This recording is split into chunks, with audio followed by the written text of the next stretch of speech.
Assalamualaikum warahmatullahi wabarakatuh. Apa kabar sahabat Asa Kebaikan? Terima kasih pada malam hari ini sudah berkenan untuk menonton live Instagram Asa Kebaikan. Pada malam hari ini, Asa Kebaikan akan mengangkat tema tentang bahagia, sehat, dan produktif berkat self love. Apa sih self love itu? Pada malam hari ini kita akan mengundang narasumber kita, Mbak Arta Julinava. Sebelumnya saya akan membacakan narasi tentang self love dulu. Istilah self love itu akhir-akhir ini sering sekali digaungkan di media sosial. Istilah ini begitu populer sejak kesadaran pada pentingnya kesehatan mental menjadi topik yang kian banyak diperbincangkan oleh masyarakat. Apa sih pentingnya self love dan bagaimana menerapkannya pada diri sendiri agar kita bisa bahagia, sehat, dan produktif, menjadikan hidup kita menjadi sejahtera dan seimbang lahir serta batin.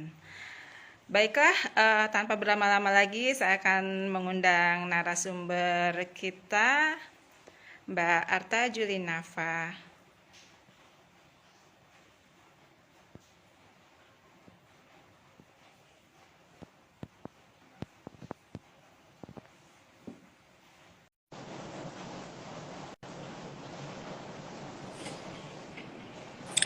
Halo, Assalamualaikum Mbak Juli. Waalaikumsalam, halo Mbak. Ya, sehat Mbak? Alhamdulillah sehat, sehat semua di sini. Iya. Ya, Sahabat Asa Kebaikan, Mbak Juli ini berdomisili di Amerika Serikat ya. Tepatnya di mana Iya, Mbak? di kota Clinton Township di Michigan, negara Clinton bagian Township, Michigan. Michigan. Ya, Oke. Gimana kondisi di Amerika Mbak sekarang di Michigan? lagi badai salju. Wah, badai salju. Jam berapa Ya, sekarang Mbak? halo Mbak Alia. Ya, Iya. Sekarang jam 8 ya, 8 pagi ya di sana sekarang ya. jam 8 pagi di sini. Ya, betul. Oke. Badai salju tapi gimana? Dinginkah atau gimana? Dingin, dingin, Oh, oke. dingin dan anginnya Ya. kencang. Ya, Oh, oke, oke. Iya, terima kasih Mbak Juli sudah berkenan menjadi narasumber Asa Kebaikan pada malam hari ini. Kita akan menyapa dulu ini teman-teman Asa Kebaikan. Sudah ada Mbak Alia. Mbak Alia, bagaimana sehat? Mbak Alia ini sedang sakit. Kita sahabat Asa Kebaikan. Mbak Alia adalah salah satu tim Asa Kebaikan. Ini sedang sakit. Kita doakan ya Mbak Alia, mudah-mudahan cepat sehat. ya, ya, sehat-sehat Oke. ya. Ya, oke Mbak, Mbak Juli tanpa berlama-lama lagi kita akan coba membahas tentang self love ya. Ya, Mbak Juli, ini kan istilah self love makin banyak yang menggaungkan. hmm, Kalau saya sih, kalau saya sih mengartikan self love itu saya mencintai diri saya, memanjakan, menghargai. Nah, apakah seperti itu Mbak? ya, Mungkin Mbak cerita dulu seperti apa ya. self Self love love itu. itu ya definisinya bisa bermacam-macam gitu ya. Dan itu ada hubungannya juga dengan pengalaman hidup kita. Nah, kalau Iya. dalam hal ini saya merangkumnya menjadi satu definisi yang intinya adalah self love itu adalah memperlakukan diri kita sendiri sama baiknya Mhm. dengan saat kita memperlakukan orang lain kayak gitu. Oke. Orang sering lupa kan kalau kalau ke Mhm. orang lain baik ya, nice, Mhm. penuh perhatian, tapi ke diri sendiri kok pelit gitu ya, nggak Oke. ngurusin gitu ya, sampai Mhm. kurang-kurang tidur dan sebagainya, makan Mhm. nggak sehat, nggak pernah olahraga kayak gitu. Padahal ke orang Iya. lain bisa sangat baik gitu. Nah, itu kita kembalikan Mhm. ke porsinya ke porsinya gitu. Jadi self love itu adalah Mhm. kita mulai memperlakukan diri kita sama baiknya dengan orang lain dan juga membuat diri kita dengan lingkungan kita menjadi kembali seimbang kayak gitu.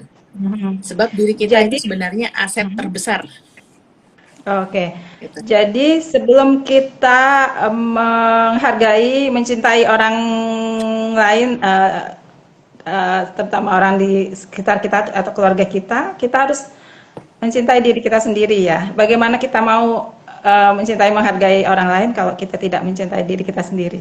Seperti itu ya Mbak Iya, ya. betul. Ha-ha. Orang kan banyak yang ini ya, terlalu sering berkorban untuk orang lain gitu ya. Mhm. Ha-ha. Jadi banyak sekali kasus yang saya temui di mana perempuan umumnya mereka itu terlalu banyak berkorban untuk orang lain dan Iya. mengharapkan dihargai gitu. Padahal kalau terlalu banyak berkorban dengan orang lain itu pun bisa kayak apa ya sebutannya itu take for granted gitu loh. Take for granted itu Mhm. artinya eh, kalau kita nggak melakukan itu mereka akan marah Iya. gitu. Mhm, mhm, Tapi mhm. mereka tidak mau melakukan hal yang sama serupa kepada kita gitu. Nah itu namanya take Iya. for granted dan istilah kita dimanfaatin gitulah ya. Nah Oke. itu karena Jadi kita nggak punya batasan gitu ya. mhm, mhm. Oke. Apa sih ini tadi kan Mbak menyebutkan sebagian besar yang mengalami ini adalah perempuan. Apa sih Mhm. yang mendasari sehingga perempuan lebih banyak mengalami lebih justru lebih menghargai orang lain dibanding dirinya sendiri? Apakah dari faktor budaya atau pola asuh? Ya karena dilatih, karena perempuan dilatih untuk demikian gitu. Dilatih atau dituntut? Dilatih sejak Oh, kecil perempuan dijejali dengan kamu nggak boleh egois, kamu nggak boleh nolak orang lain, kamu nggak boleh begini. Nah, itu kan dilatih gitu, dilatih oleh hmm, lingkungan, dilatih oleh keluarga untuk bersikap hmm, always sweet, selalu manis dan nggak banyak hmm, menuntut, nggak banyak omong kayak gitu. Nah itu dilatih oleh keluarga terutama dan kemudian juga oleh hmm. lingkungan gitu. Jadi itu adalah hasil dari pendidikan kayak gitu. Sehingga hasil Oke. hasil akhirnya setiap kali kita hendak hendak mengemukakan apa yang menjadi opini kita atau Hmm. keinginan kita, kita akan merasa bersalah gitu. Akan Oh, merasa bersalah dan akhirnya kita mengerem itu gitu karena kita nggak mau nanti hmm, dianggap saya nanti dianggap bukan bukan perempuan baik-baik kalau saya terlalu banyak omong, nanti saya hmm, dianggap sebagai perempuan yang matre kalau saya menginginkan kehidupan yang lebih baik dan sebagainya kayak gitu. hmm. Oke, jadi Mhm. dari kecil tuh sudah dilatih untuk selalu berkorban ya? Oh iya betul seperti itu. Berarti untuk mengubah mindset dan pola pikir seperti ini, bagaimana ya Mbak ya? Untuk mengubah pola pikir yang seperti ini, yang pertama kita mesti sadar, kita aware gitu ya bahwa ada hal yang Hmm, kita nggak lakukan dengan semestinya gitu. Semisal kita hmm, merasa bersalah melulu gitu ya, kalau mau mau ini aja, mau santai aja, mau me time aja rasanya bersalah melulu. Rumah masih belum beres, suami masih belum dikasih makan, anak belum gak iya, dimandiin dan sebagainya gitu ya. Terus iya. tetangga belum dijawab teleponnya. Ini SMS ada siapa nih belum ini, belum belum di ini gitu. Jadi semuanya numpuk dan kita merasa bersalah. Kita nggak punya me time gitu. Kita merasa harus selalu mendahulukan orang lain. Nah, kalau udah gitu, kita aware. Loh, ya ini nggak benar nih gitu ya gitu ini nggak benar Hmm, ini seharusnya saya bisa punya waktu untuk diri saya sendiri kayak gitu hmm. harus Oke. punya ini. Nah itu kita mulai sadar dulu dan kalau udah kita sadar di saat mana kita biasanya mulai bersikap seperti itu, nah itu barulah kita bisa mengubah mengubah kebiasaan itu dengan membelokkan. Misalnya kalau kita tadinya merasa bersalah ketumpukan masalah, langsung diem langsung ini aja langsung tarik diri, tarik nafas gitu dan sadari Hmm, saya nggak harus menjawab telepon sekarang, saya nggak harus mereply WhatsApp sekarang gitu. Rumah hmm, berantakan nggak apa-apa gitu. hmm, Yang apa yang didahulukan kayak kayak gitu. Nah itu hmm. harus mulai dari Oke, jadi awareness. awareness.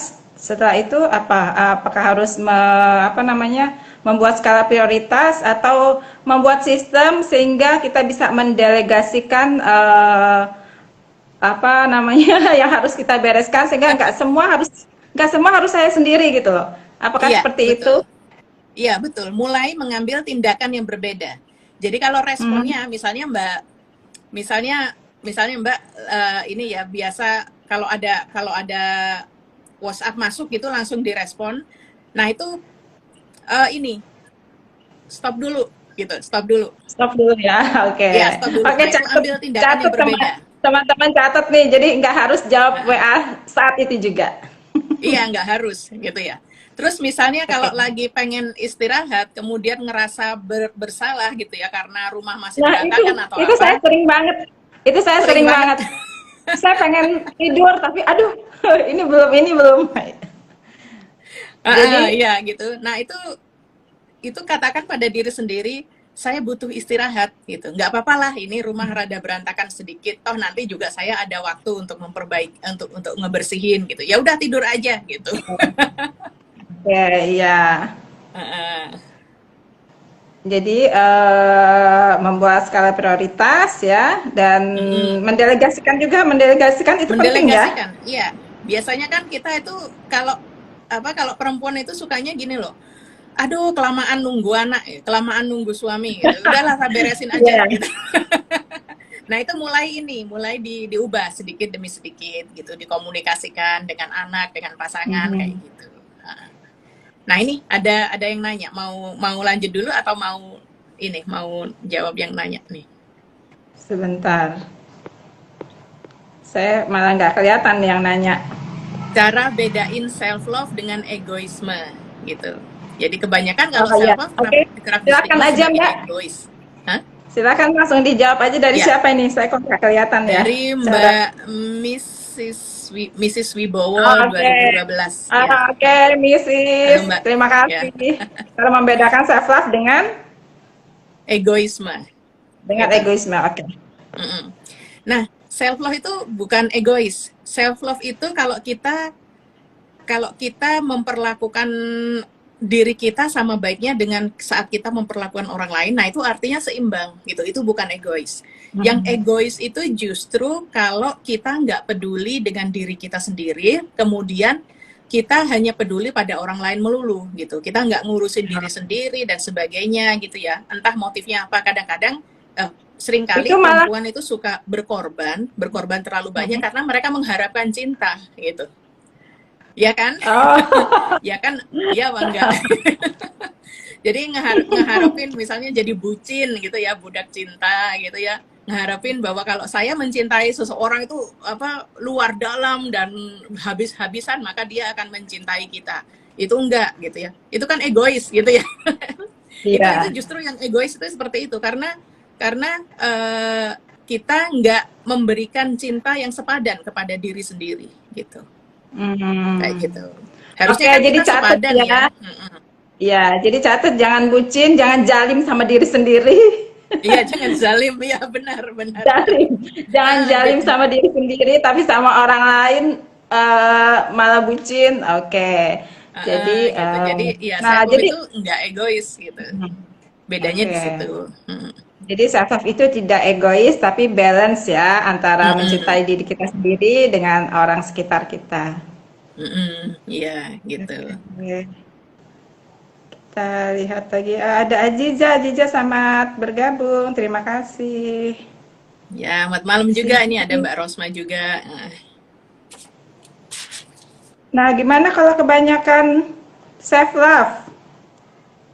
Kerap disebut egois atau oh ya sudah ya itu ya. Iya. Stigma maksudnya. Oke. Terus ini ada pertanyaan lagi. Oh, belum ada. Mm. Oke, jadi nah kalau misalnya untuk membangkitkan rasa cinta kepada diri sendiri itu gimana sih caranya? Apa aja sih ya hal-hal kecil yang bisa kita lakukan selain ya kita meluangkan waktu dengan istirahat, apa aja sih Mm-mm. Mbak Mm. Julie? Iya. Nah, itu ada macam-macam gitu ya cara kita menerapkan self Mhm. love. Tadi seperti yang saya ceritakan bahwa yang pertama itu kita mesti aware gitu ya, mesti aware dulu gitu ya. Keluar dulu Give ya, oke. time ya, give time to yourself, to ourselves gitu ya. Mhm. Kasih waktu sama diri kita untuk ngerti Iya. apa sih selama ini yang sudah saya abaikan gitu ya. Apakah saya Mhm. sudah terlalu banyak menghabiskan waktu untuk orang lain dan kurang untuk memberi perhatian pada diri sendiri gitu ya. Apakah saya Mhm. bahagia gitu? Karena biasanya orang yang uh, self love-nya kurang gitu ya, itu biasanya nggak bahagia, stres mulu, sering marah, sering sedih gitu ya, sering merasa orang lain nggak adil sama dia gitu ya. Jadi tanyakan dulu, kenapa sih kok saya ngerasa seperti itu? Kenapa sih kok saya badan dan tubuh saya itu jadi nggak sehat, saya sering sakit-sakitan dan sebagainya. Jadi kasih waktu ke diri sendiri kayak gitu ya. Dan kemudian juga kasih waktu sebenarnya apa yang saya inginkan kayak gitu. Apakah seperti ini yang saya inginkan gitu ya. Jadi mulai ditanyain seperti itu gitu. Dan kemudian setelah memberi waktu pada diri sendiri, mulailah untuk fix the problem, memperbaiki keadaan itu gitu. Misalnya kalau selama ini kurang istirahat, mulailah ubah gitu ya. Tambah porsi untuk tidur gitu ya. Jangan begadang gitu ya. Olahraga mulai dari gitu. Dan kemudian juga Mbak, kalau begadangnya justru kebanyakan self love untuk dirinya. Ini kan banyak emak-emak nih yang nonton drakor misalnya sampai malam. Nah, itu apakah self love yang kebablasan gitu ya. Selamat malam Mbak Tuti, ini ada Mbak Rastuti Nugroho juga nih gabung. Nah, kalau yang kebablasan seperti itu sebenarnya juga egois gitu ya, karena nggak memperhatikan kebutuhan diri sendiri. Ingat ya, kalau kita itu, tubuh kita itu paling tidak, kalau orang dewasa itu butuh paling tidak 6 jam dalam sehari untuk tidur gitu. Jadi kalau begadang sampai ini, iya, 6 atau 7 jam gitu ya. Nonton drakor boleh, memanjakan diri kita itu boleh, tapi jangan overdosis gitu. Karena kalau udah overdosis itu udah nggak balance gitu ya. Iya. Kayak gitu. Jadi begadangnya dikurangi. Nah itu, lihat apa saja yang ini ya, yang menyebabkan kita menjadi nggak balance dalam hidup, dan kemudian fix the problem. Dan juga mulai untuk kasih komitmen ke diri sendiri gitu. Ya, saya akan memperlakukan diri saya dengan lebih baik daripada sebelumnya. Saya akan berusaha untuk mencintai diri saya, memberi waktu pada tubuh dan pikiran saya untuk istirahat, untuk diberi asupan gizi kayak gitu. Dan juga mulai living in the moment gitu. Living in the moment itu artinya begini. Jangan terlalu mikirin besok, nanti masa depan 10 tahun mendatang itu saya bagaimana. Kecemasan orang kan kayak gitu ya. Dan juga keseringan juga orang hidup di masa lalu gitu, dan terus-menerus menangisi masa lalu gitu. Saya dulu dibeginikan, saya dulu patah hati, saya dulu begini dan begitu. Saya dulu, terus aja saya dulu. Sampai lupa untuk ngurusin yang hari ini gitu, menikmati hari ini, lupa gitu. Karena terlalu tenggelam dengan masa lalu, kayak gitu. Nah, jadi ini ada request ya. Ada dari Mbak Alia, bukunya soal self love bisa diceritakan sedikit Mbak Juli. Nah ini ya, saya sambil tunjukin gitu ya bukunya ya, self love. Nah ini judulnya sudah langsung self love ya? Iya, langsung self love, temukan harta karun dalam dirimu. Nah ini ketika menulis ini, saya dengan ini ya, dengan rekan-rekan sesama penulis yang bergabung di sini, ada Ibu Friti. Ibu Friti itu yang punya tutor time di Jakarta. Kemudian ada Dr. Sonia Wibisono, ada Dr. Teresia, ada Mbak Cindy Gozali, ini yang apa namanya itu, yang meditation dengan communication spesialis. Kemudian ada Dr. Anissa Utami juga di sini. Nah itu kan kita tuh bicara bahwa waktu itu kan pandemi masih ini ya, masih ganas-ganasnya. Kita bicara banyak orang stres, banyak orang kemudian mencoba lari tapi nggak bisa. Tapi mereka juga lupa bahwa sebenarnya yang bisa mengatasi stresnya, mengatasi masalahnya itu ada dalam diri sendiri gitu. Ada dalam sendiri. Jadi ketika buku itu ditulis berarti bersama dengan penulis lainnya ya? Iya. Atau Mbak jadi kita gabung gitu. Gabung ya. Jadi buku itu muncul kan ketika pandemi ya. Ketika pandemi itu kan ibu-ibu memang bebannya luar biasa ya. Karena kan multifungsi, jadi ibu juga, jadi guru juga, jadi yang masak juga semuanya. Apalagi nggak punya pembantu. Aduh itu luar biasa. Jadi Iya, ketika masa pandemi itu waktu itu apa saja yang di masa-masa yang ditemui dan bagaimana tipsnya, Mbak Julie? iya. Nah, itu Ya tipsnya dengan itu beban adalah yang luar iya, biasa itu mm-mm, iya. ibu-ibu masih bisa melakukan self love untuk dirinya. Mm. Nah, kayak gitu itu perlu perlu mulai bekerja sama dengan setiap anggota keluarga gitu ya. Jadi Mhm. nggak bisa emang kalau ibunya disuruh ngerjain semua, disuruh apa disuruh untuk apa untuk ngurusin anak, ngurusin suami, ngebersihin rumah gitu ya, ngebersihin Mhm. segala macam, masak dan kemudian masih cari uang kayak gitu kan nggak bener gitu Mhm. ya. Jadi itu harus Iya. jadi pada saat itu tuh kita mesti menyadari bahwa kenapa sih menjadi seperti ini gitu ya, keluarga saya menjadi seperti ini, Mhm. mengapa saya mengambil terlalu banyak peran selama ini, apakah itu karena saya mengizinkan gitu, mengizinkan mereka untuk membuat saya seperti ini gitu, jadi nggak menuntut Mhm. apa-apa ketika harus seperti itu gitu ya, dan Mhm. apakah saya selama ini membiasakan keluarga saya demikian kayak gitu, memperlakukan saya demikian gitu ya. Jadi anak misalnya anak nggak terbiasa untuk ini ya, semua kita yang beresin, semua kita yang ini Mhm. itu kan artinya mengizinkan orang lain untuk tidak berbuat apa-apa kayak gitu.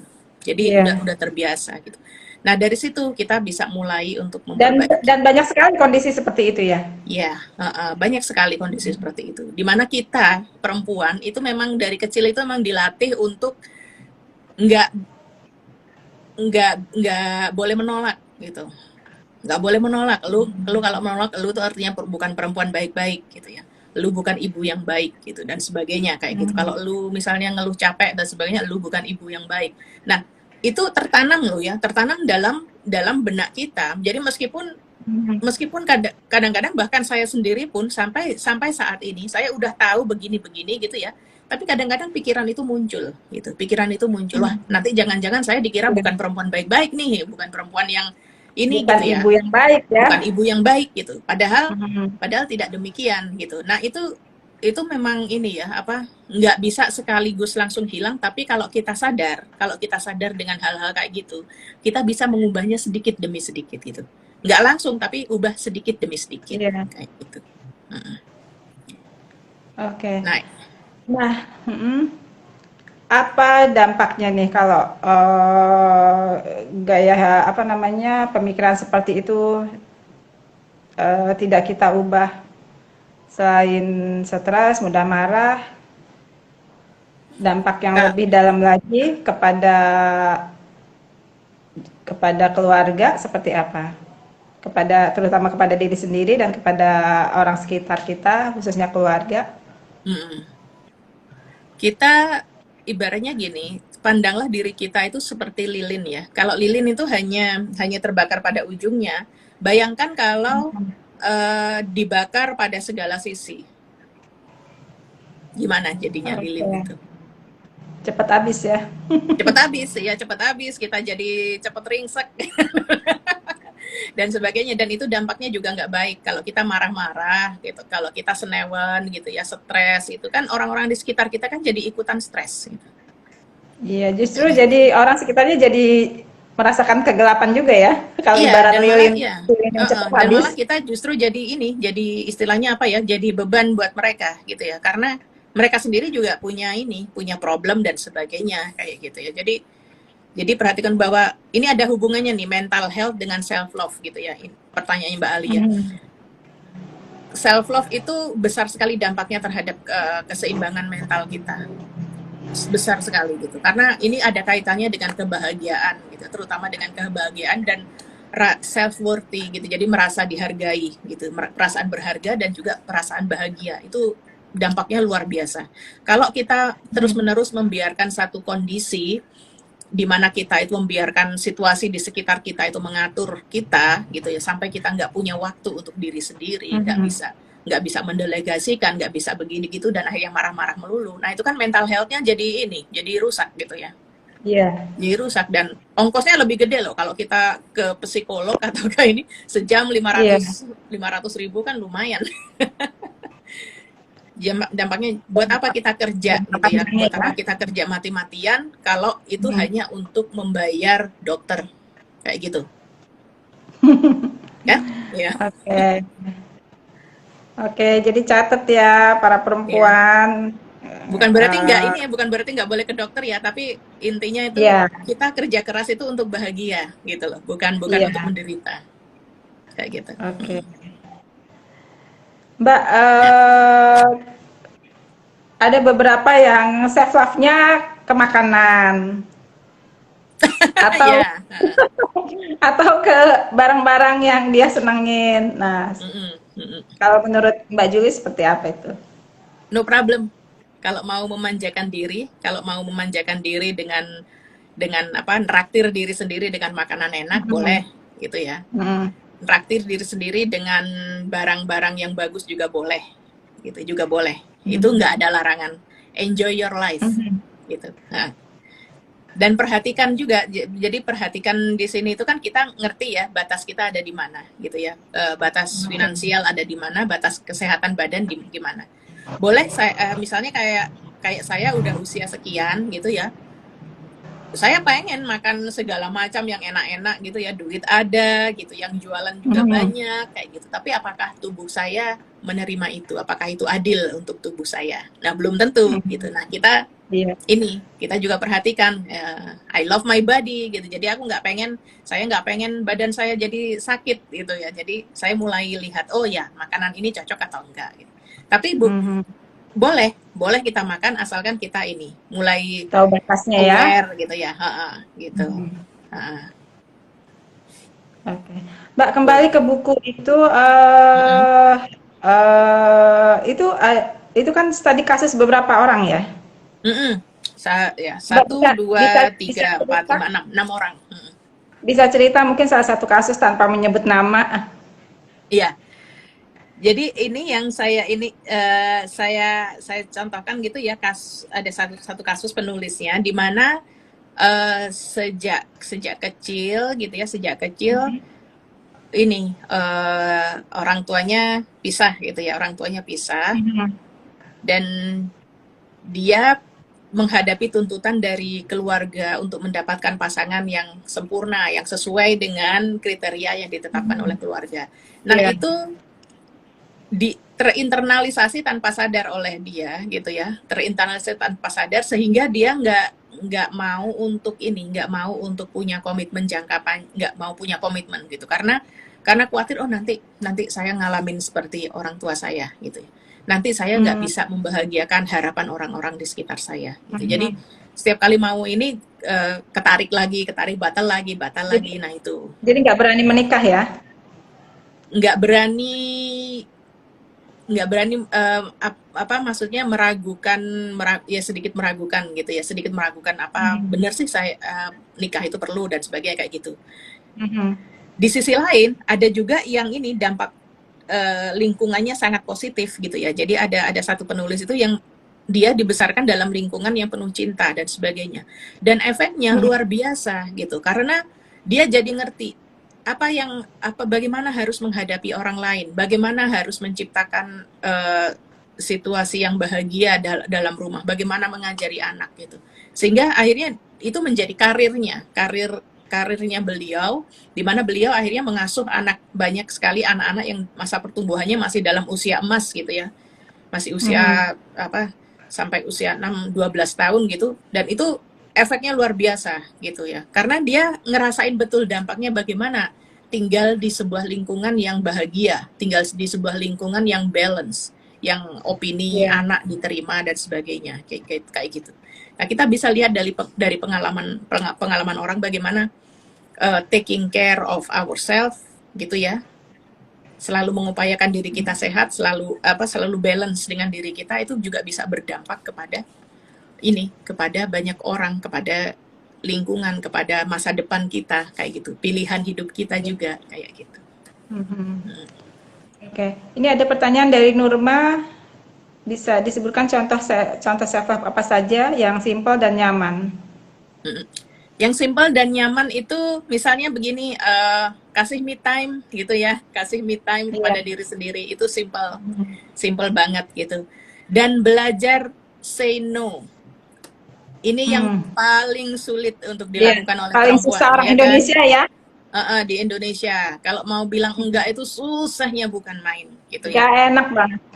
Iya, ngerasa nggak enak dan itu malah kalau bilang enggak itu malah justru nggak bisa tidur berhari-hari.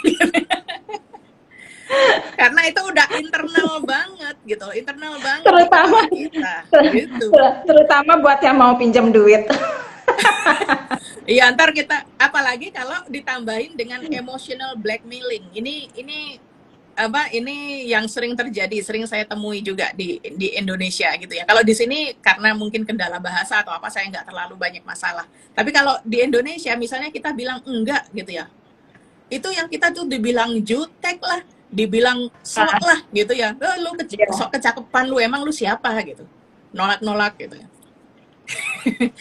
Macam-macam gitu loh. Jadi ya gitu. Jadi kita itu khawatir, sangat khawatir untuk menyakiti orang lain tapi mengizinkan orang lain Iya. menyakiti kita gitu loh.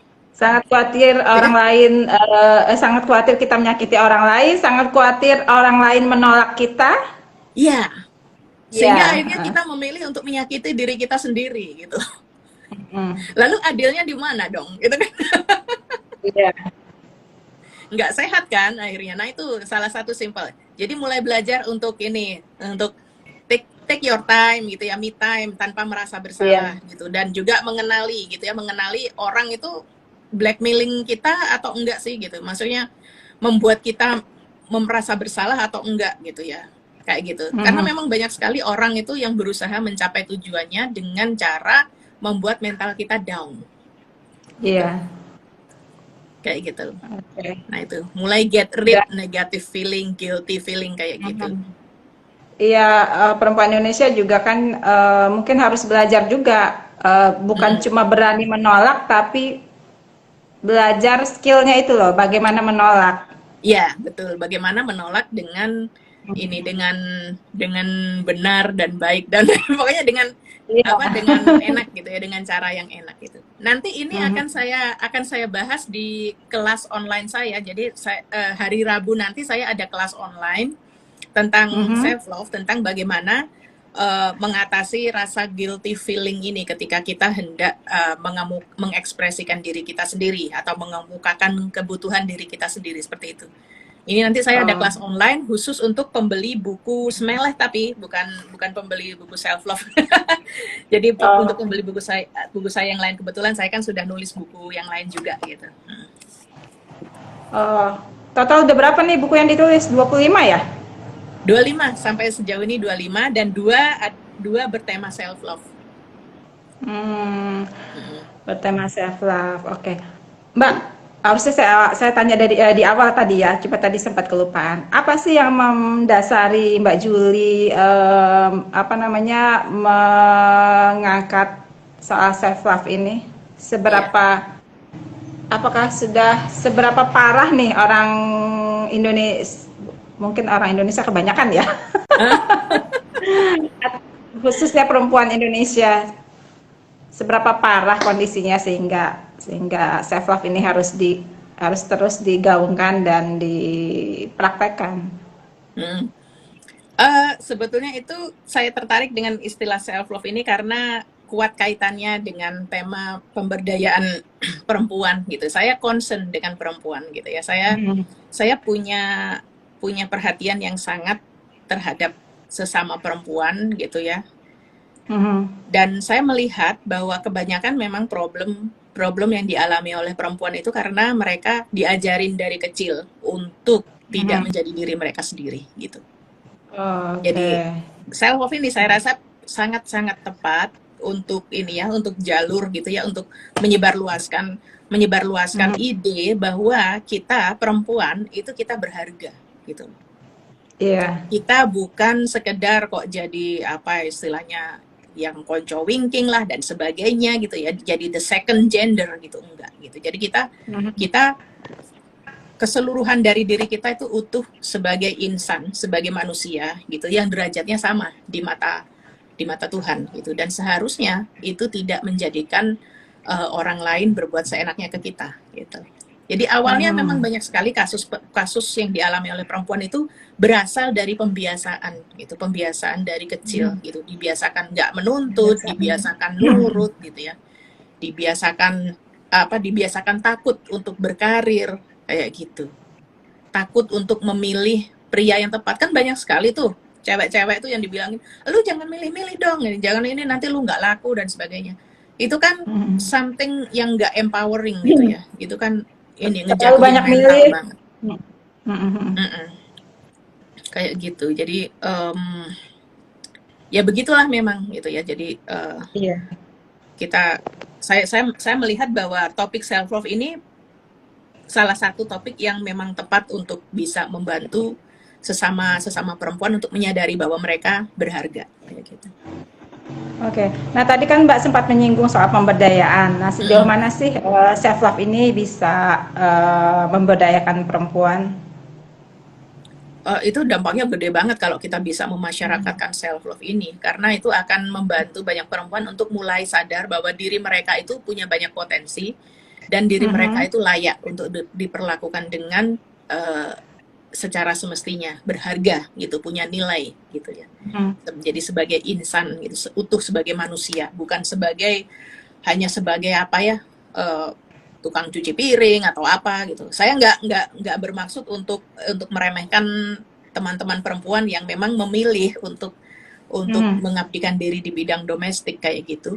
Tetapi Iya. saya melihat banyak sekali kasus di mana memang perempuan memang lu harus di sini gitu loh. Padahal nggak setiap perempuan seperti itu gitu.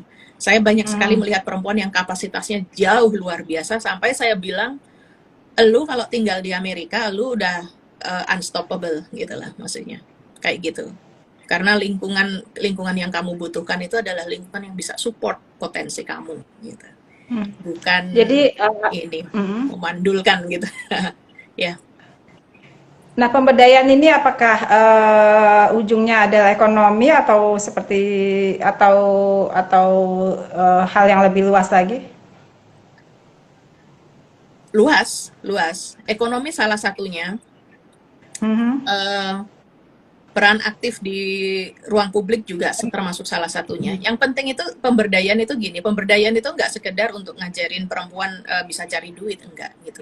Iya, Tapi membuat iya, perempuan itu tahu tentang nilai diri mereka gitu, iya, value-nya iya, mereka kayak gitu. iya. Jadi dia bisa berkiprah di berbagai bidang, nggak harus cari duit ya. Nah, Iya, nggak harus ya, harusnya. oke. Oke, artinya ketika dia memilih menjadi seorang ibu rumah tangga, ya tetap dia harus punya self love sehingga Benar. dia ya sehingga dia apa punya mental yang sehat juga kan berdampak kepada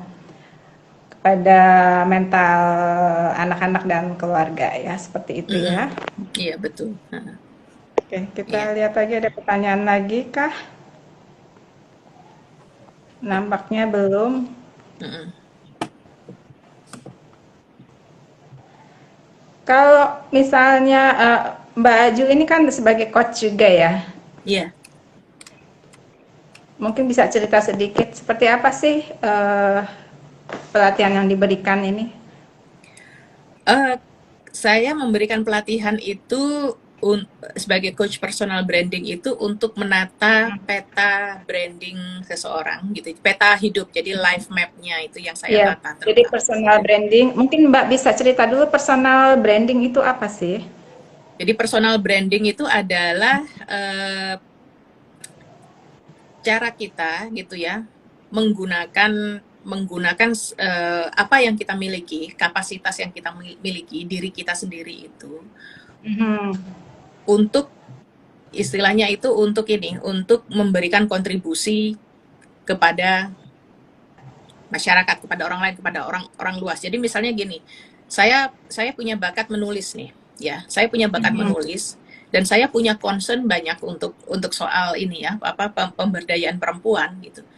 Nah, Mhm. nah itu gimana caranya supaya saya bisa mencapai goal itu dengan kemampuan saya? Apa yang harus saya katakan kepada orang lain? Apa yang harus saya lakukan gitu. Nah, itulah branding dan kemudian branding saya untuk membantu perempuan itu adalah saya kudu jadi ahli nih, jadi expert nih gitu. Jadi ahli untuk Mhm. personal branding misalnya seperti itu atau jadi expert untuk bidang menulis gitu.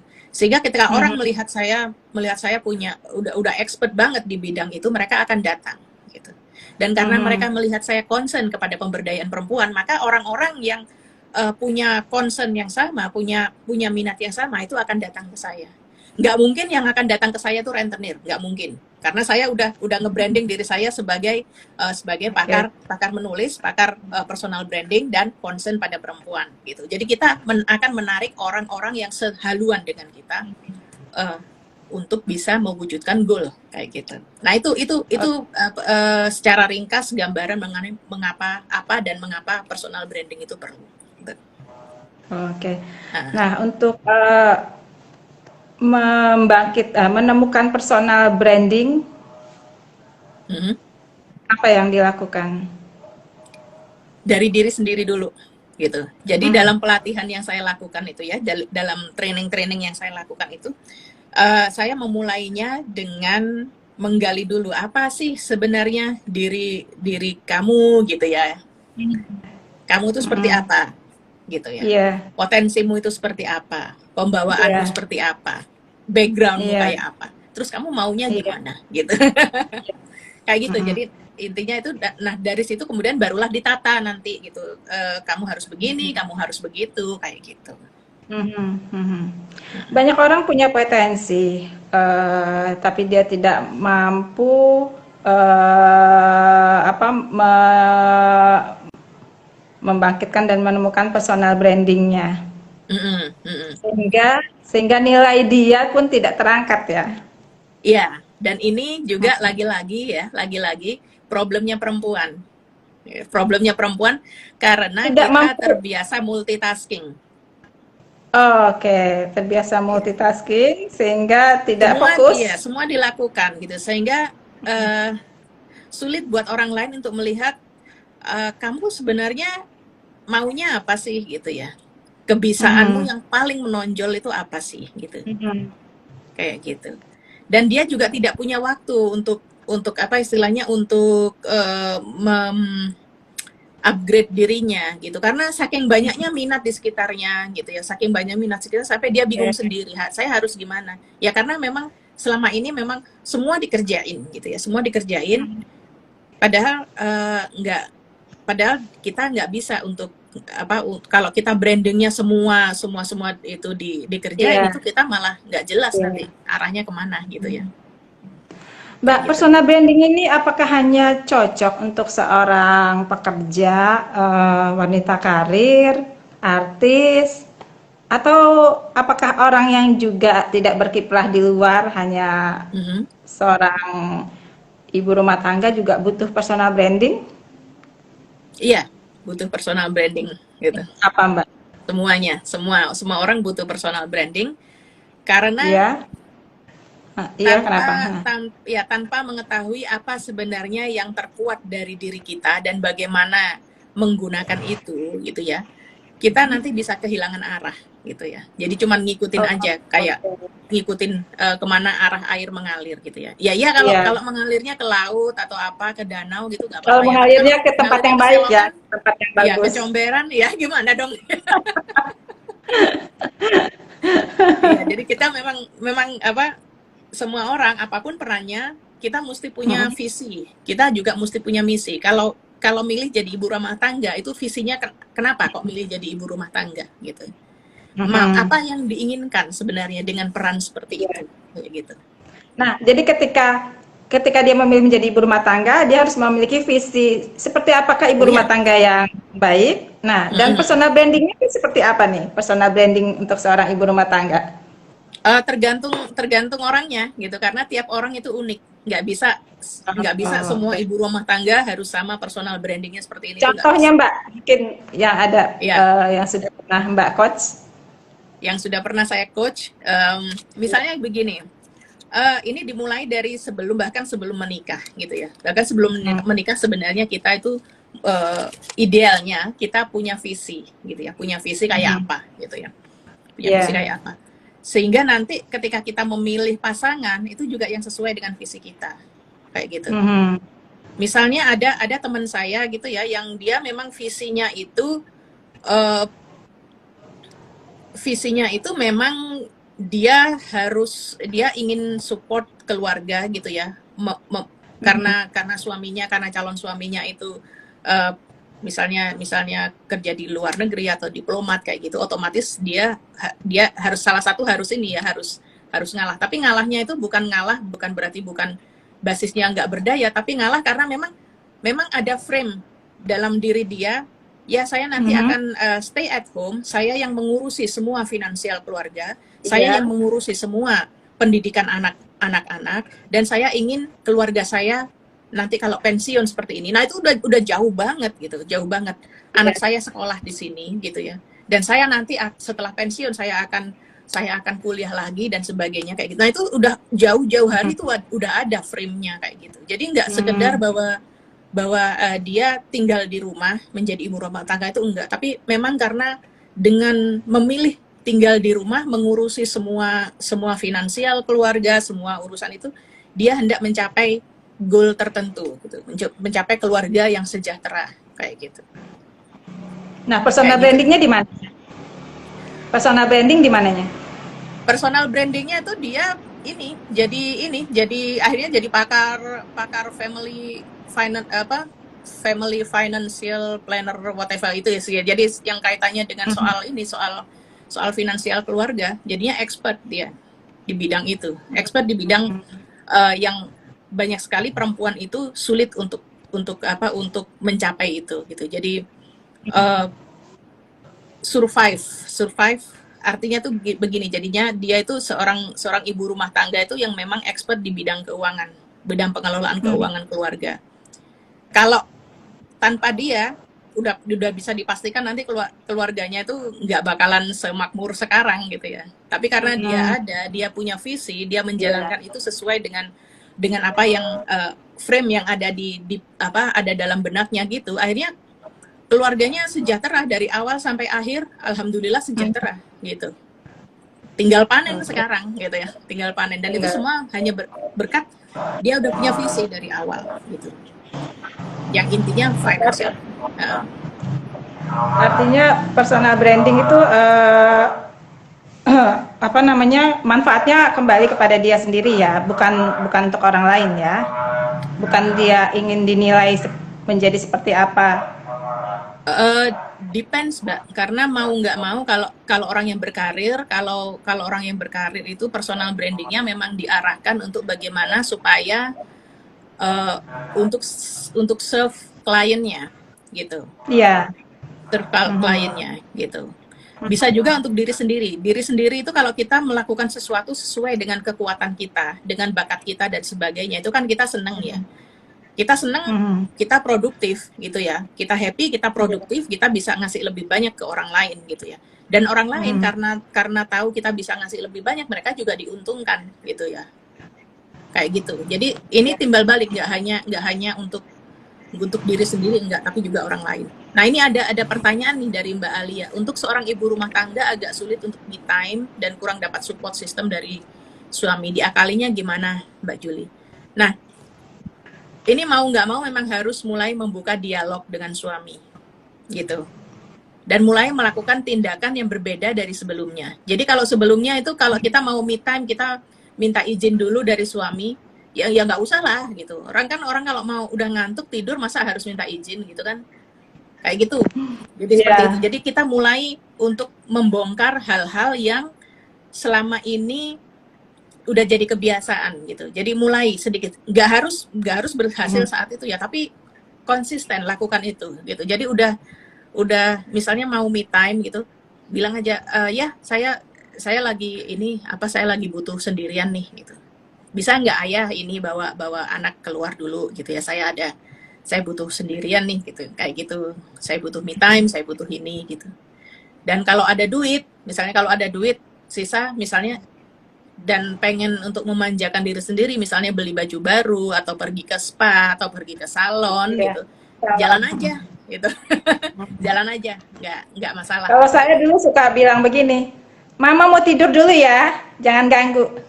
Nah ya itu kayak gitu, benar. Nah itu kan gitu. Jadi mulai melakukan hal yang berbeda dari sebelumnya. Nah, orang-orang di sekitar kita pasti kaget gitu. Loh, kok mama sekarang begini? Nggak bisa, Ma. Aku kan udah begini. enggak, pokoknya mama ini harus ada waktu nih, mama pengen tidur sekarang ya, udah ya, kamu main aja sama ayah gitu, kayak gitu.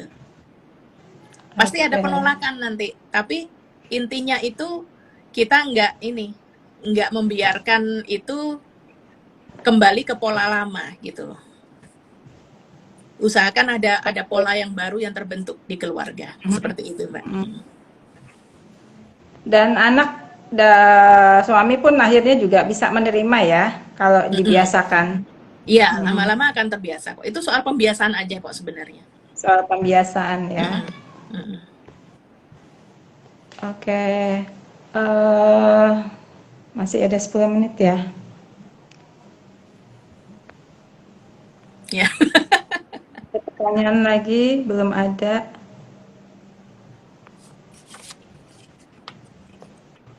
Ayo yang mau bertanya nanti dapat hadiah buku. Ada dua penanya terbaik kita pilih akan mendapatkan buku. Ini berapa lama Mbak membuat bukunya Mbak? Kalau ini kayak buku self love ini sekitar 3 bulan atau 4 bulan gitu ya buat ini, karena banyak sekali wawancara di dalamnya. Itu Mm-mm. saya wawancara, saya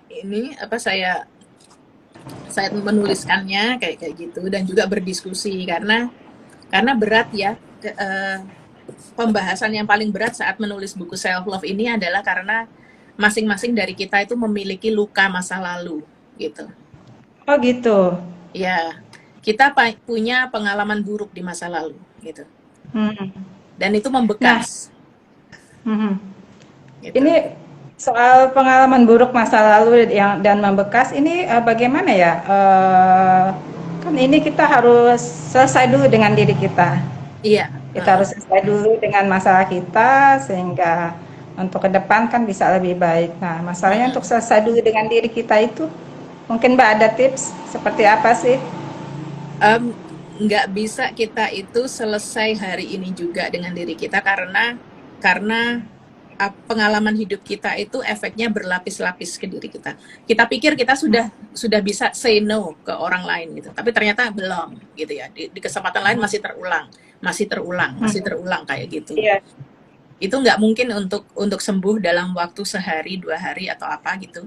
Saya nggak bisa memberikan resep yang cespleng untuk menghadapi Mhm. ini, kecuali dengan menyarankan teman-teman untuk konsisten dalam hal awareness. Jadi ngerti gitu ya. Misalnya begini, kenapa sih kok saya cenderung suka sama troublemaker gitu loh.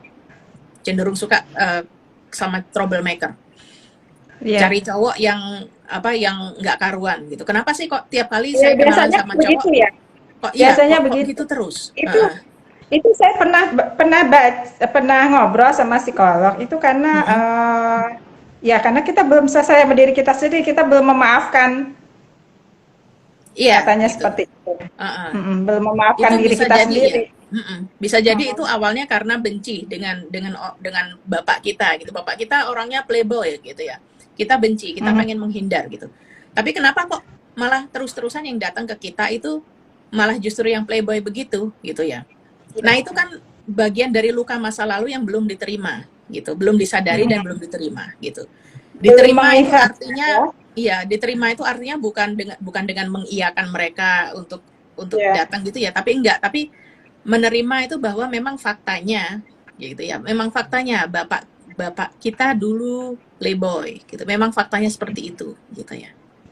Tetapi saya nggak harus menjalani hidup seperti itu kayak gitu. Saya memilih untuk menjalani hidup yang berbeda kayak gitu.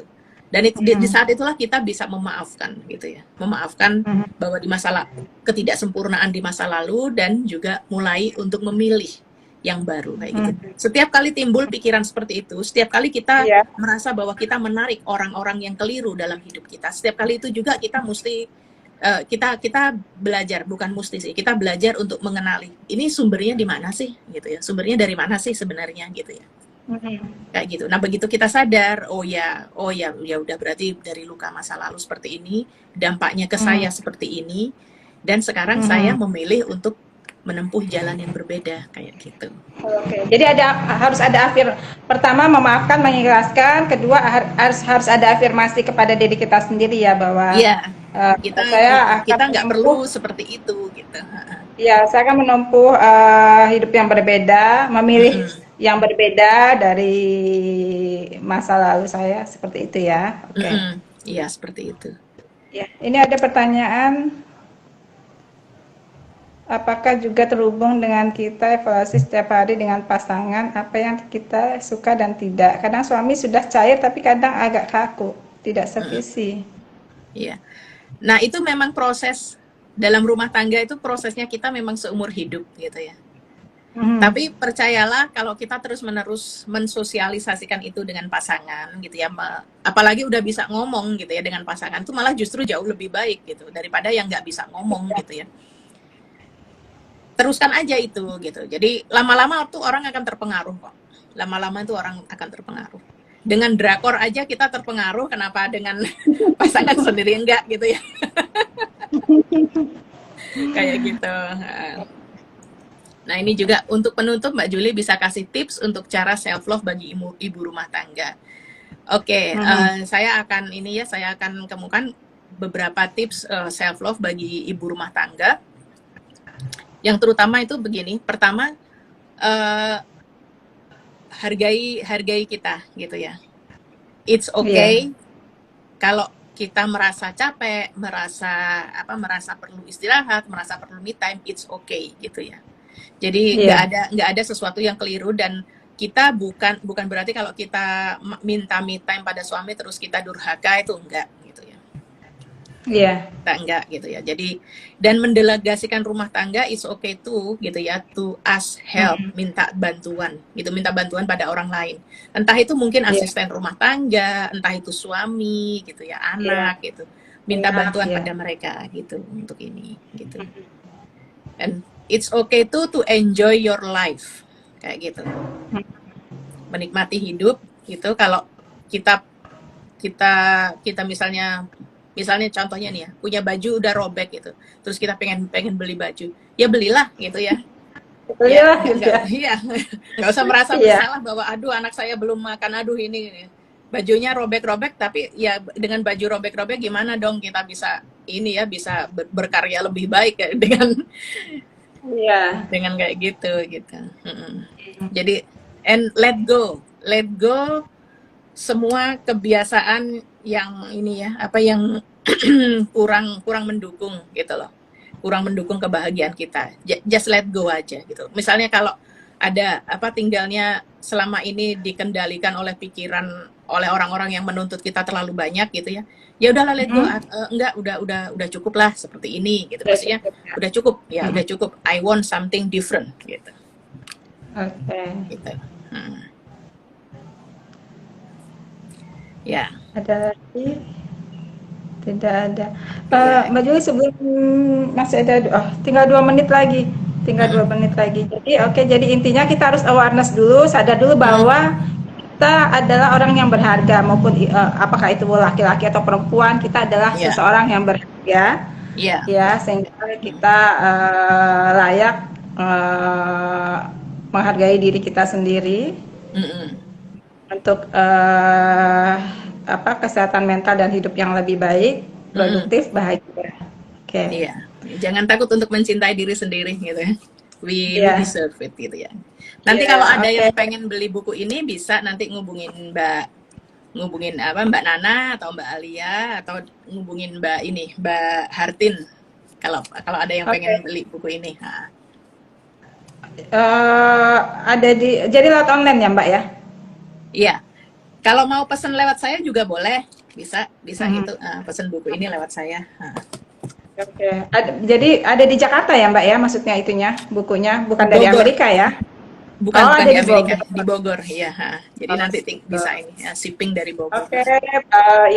Sahabat Asa Kebaikan mungkin yang berminat untuk membaca bukunya bisa menghubungi tim Asa Kebaikan, bisa lewat Instagram Asa Kebaikan. Waktunya tinggal sebentar lagi. Terima kasih. Mbak Juli, untuk bincang-bincang malam ini, Heeh. semoga kita sebagai manusia kita bisa menghargai diri kita sendiri sehingga kita bisa mensyukuri nikmat yang diberikan Allah kepada kita. Amin. Ha. Ya, ini Seperti ya. Mbak Rosma Tuliper. Kalau kalau mau beli bukunya nanti inbox saya ya Mbak ya, Mbak Rosma. Ha. Oh iya. Bisa ini Iya, atau bisa Kak pesen Rosma. juga ke Mbak Mia ini. Ha. Iya. Ha. Iya, terima kasih sahabat Asa Kebaikan untuk kehadirannya malam ini. Terima kasih. Semoga semua sehat dan jangan lupa kita self love dengan kesukaan kita masing-masing. Terima kasih. Salam Asa Kebaikan. Assalamualaikum warahmatullahi wabarakatuh. Waalaikumsalam warahmatullahi wabarakatuh.